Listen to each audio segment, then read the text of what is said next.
Halo semuanya, apa kabar kalian ya? Saya berharap kalian tuh semua sehat-sehat. Jaga kesehatan karena sehat itu penting ya. Uang bisa dicari, tapi kalau udah sakit, gimana kita mencari uang? Mode kerja tidak memakai lipstick dan menor-menor. Tahu kan kalau hari Minggu tuh blush on, makeup, punya asal-asal yang penting pakai bedak dan garis kening. Kalau hari biasa kan enggak ya, hari biasa enggak pakai ini lagi mode kerja teman-teman semua.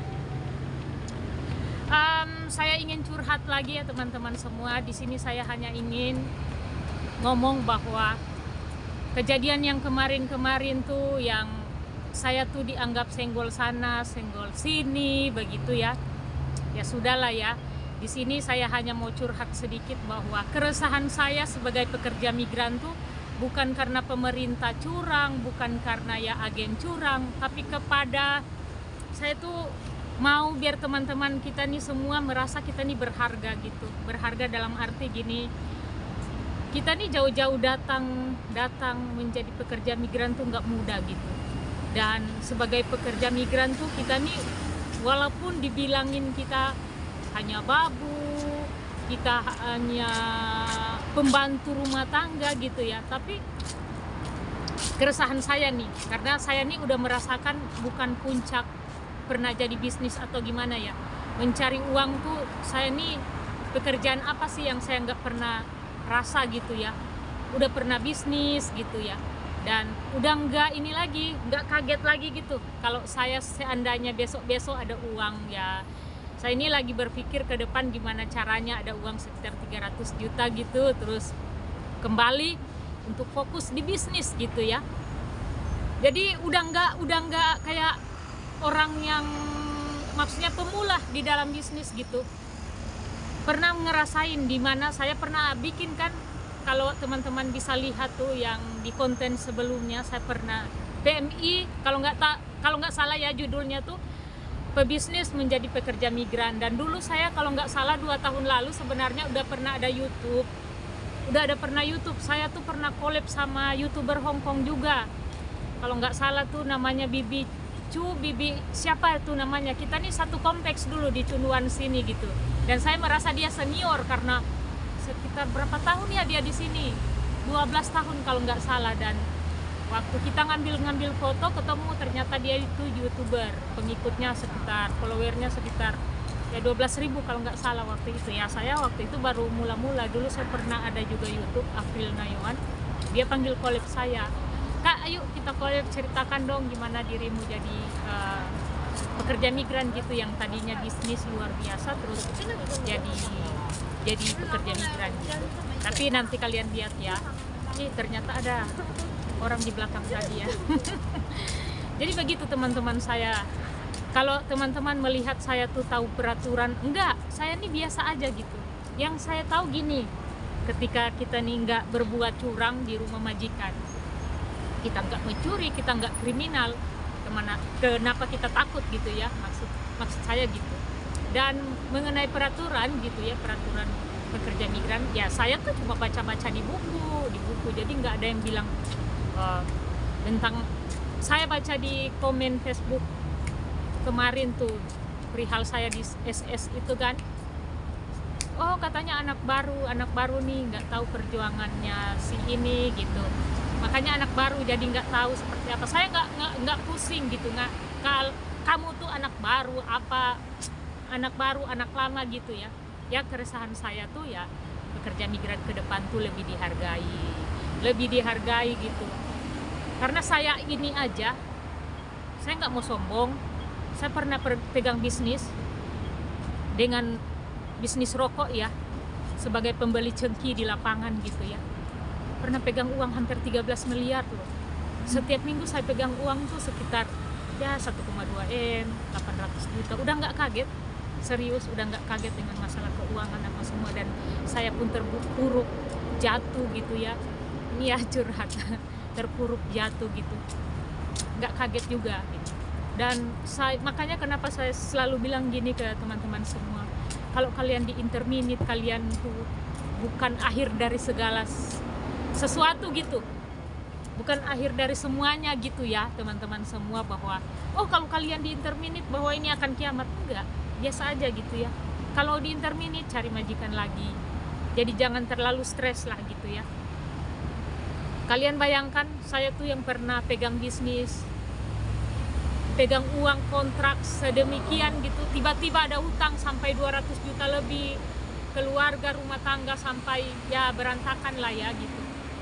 Saya mau bilang ke kalian semua, apapun yang menjadi permasalahan kita saat ini ya, ambil positifnya aja gitu.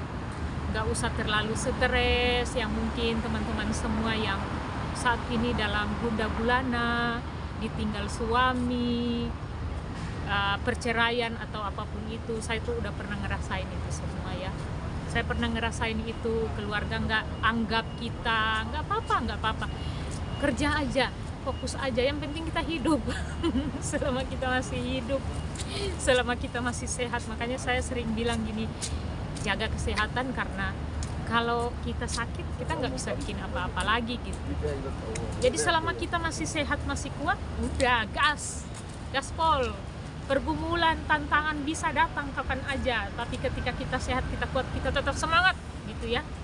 Jadi teman-teman semua, makanya saya bilang kenapa saya tuh kelihatan berani, kelihatan berani. Memang iya saya berani teman-teman semua, saya nggak pernah takut apapun, karena saya tuh udah ngerasain gimana tuh saya dulu yang di atas terus pok gitu. Jadi mau tantangan apa lagi sih ini di dalam hidup gitu. Saya nggak takut lagi gitu. Masalah keuangan, masalah apapun saya udah nggak takut. Sekarang prinsip saya gini, asal saya ada makan, asal anak saya terpenuhi. Anak saya cuma satu ya, sekarang dia lagi di Bali. Sebenarnya yang saya bilang kemarin, saya tuh suka dia menjadi pekerja migran gitu ya, ke Korea atau ke Jepang gitu. Tapi kita kan nggak bisa memaksa ya teman-teman semua untuk kita mengikuti kemauan kita, sementara kemauan anak seperti apa ya. Intinya kita seorang ibu menginginkan anak tuh menjadi yang terbaik gitu ya. Ini curhat, ini judulnya ya, curhat ya, curhatan aja ya. Jadi teman-teman semua, terima kasih kalian yang baru subscriber, udah subscriber saya gitu ya, udah follow saya, terima kasih banyak. Kita saling mengingatkan ya teman-teman semua. Saya nih bikin konten sebenarnya kemarin-kemarin tuh cuman mau iseng-iseng aja gitu. Yang dulu saya bilang saya pernah collab dengan salah satu orang itu di sosial medianya, di YouTube-nya gitu. Saya udah ada YouTube, terus saya berhenti gitu tahun 2022 kalau nggak salah. Saya 2020 saya tuh bikin YouTube gitu, bikin YouTube ya, akhirnya bosan gitu. Nah sekarang ini karena saya melihat kayak gimana ya teman-teman semua, saya tuh cuman ingin berbagi biar kita tuh sama-sama gitu. Mungkin yang teman-teman belum tahu, belum menjadi pekerja migran, terus mereka bisa melihat channel saya, karena keresahan saya sebagai pekerja migran, saya ingin pekerja migran tuh dianggap, artinya dianggap, wow, saya ini seorang pebisnis, dulu juga sempat menganggap remeh pekerja migran. Sebenarnya saya tuh pernah berpikir waktu dulu tuh datang menjadi tenaga kerja wanita zaman itu ya, tahun 2000 kalau nggak salah. Bukan, waktu anak saya mau lahir 2002 kalau nggak salah, 2002 tuh waktu saya tuh berkelahi berat sama suami, terus tetangga atau keluarga kita tuh pekerja migran di Singapura, dia panggil saya, tapi saya bilang enggak lah, karena menurut saya pekerja migran tuh dikekang gitu, dikekang waktunya gitu. Dan ya singkat cerita ya, Tuhan itu luar biasa, Tuhan itu maha baik, sehingga saya bisa ada di Hong Kong. Sempat menjadi pekerja migran abal-abal di Singapura, tapi berhasil di Hong Kong. Saya merasakan keberhasilan di Hong Kong ya. Bukan berhasil dalam arti saya berhasil menyelesaikan kontrak, walaupun kontrak pertama itu abal-abal tuh. Saya kayak main-main, bayangkan aja 2 kali atau 3 kali pulang tuh, 1 kali kontrak, tapi di majikan yang sama. Itu lucu itu. Makanya pengalaman sebagai pekerja migran ya, anak baru lah saya ya, baru 3 kontrak, 1 kontrak di Yunlong dan sekarang di Chunwan 2 kontrak. Alhamdulillah, puji Tuhan, majikanku baik, luar biasa baik gitu ya. Jadi teman-teman semua, mungkin ini curhat-curhat aja gitu ya, keresahan saya biar orang tuh bisa melihat pekerja migran itu wow luar biasa. Saya tuh baru perhitungkan kemarin-kemarin bahwa benar ya pekerja migran tuh dari pemasukan sebagai apa namanya devisa negara. Terus kita tuh kirim uang ke Indonesia tuh ya, kirim uang ke Indonesia, perputaran di dalam negeri itu berputar. Selain kita memberikan devisa untuk negara yang 156,9 triliun setiap tahun gitu ya, seluruh pekerja migran seluruh dunia gitu, bukan cuma di Hong Kong, seluruh dunia itu pemasukan untuk negara tuh 156,9 menurut data Bank Dunia di tahun 2022, 156,9 triliun. Belum yang setiap bulan tuh kita kirim ke Indonesia tuh. Itu putaran uang tuh untuk warung-warung, untuk kita beli sana, pasar, apa semua itu luar biasa loh. Belum pengiriman barang yang dibayarkan ke bea cukai, yang kita bayarkan ke kargo dan kargo membayarkan ke bea cukai itu pemasukan ya, pemasukan. Apalagi, aduh luar biasa. Pokoknya untuk pekerja migran itu saya tuh bangga sekali menjadi pekerja migran Indonesia gitu teman-teman semua. Dan buat teman-teman semua yang mungkin sekiranya pengen yuk kita curhat dalam arti nggak apa-apa di komen juga bisa, di komentar sini juga silakan kalian ngomongin sebenarnya keresahan kalian ini seperti apa saat ini di Hong Kong ya. Kalau buat saya tetap semangat, kalau kerja nggak usah bersungut-sungut, yang penting terima gaji, aja, terima gaji. Selama majikan masih cuma mulut doang, anggap masuk sini keluar sini, yang penting dia nggak interminate kita. Kerja aja sesuai porsi kita ya, maksudnya ya tetap semangat lah ya, tetap semangat lagi teman-teman semua. Tinggal di Hong Kong ini saya nih kalau ya karena saya single mother gitu ya, kayaknya saya tuh lagi nyaman-nyamannya di Hong Kong gitu, karena ya suami udah nggak ada, terus anak cuman satu, anak udah gede ya, udah tahun ini bulan April 21 tahun, dan buat saya apalagi ya mau dicari. Oke teman-teman semua, jangan stres, pokoknya jangan stres. Kalau kita stres nantinya kita sakit terus, siapa yang cari uang? Apalagi yang memang benar-benar sebagai tulang punggung dan tulang rusuk lah dan tulang belulang gitu ya teman-teman semua. Oke teman-teman, kira-kira seperti itu ya curhatan saya hari ini. Cuma mau bilang ke kalian semua terima kasih banyak karena kalian sudah follow saya di YouTube. Tetap berikan komentar dan kita saling menyemangati ya. Kalau teman-teman lihat mungkin di dalam pembahasan saya seperti tidak bagus atau apa, nggak apa-apa komen, nggak apa-apa ya. Kita saling mengingatkan atau ingatkan saya untuk tidak membagikan aib orang lain, atau saya nggak sombong atau gimana ya. Tapi kalau kalian lihat dari saya berbicara, maaf karena memang saya bukan orang Jawa, jadi mungkin saya tidak selembut. Tapi orang Jawa loh, saya salut loh buat kalian orang-orang Jawa. Kalian tuh orang-orang rajin loh.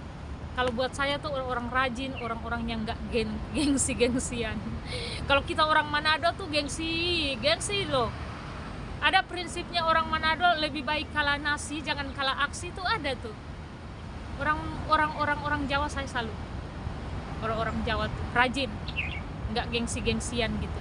Cuman kebanyakan orang Jawa tuh apa namanya, terlalu kalem gitu. Tapi nggak juga, ada juga yang nggak kalem ya, bener nggak sih?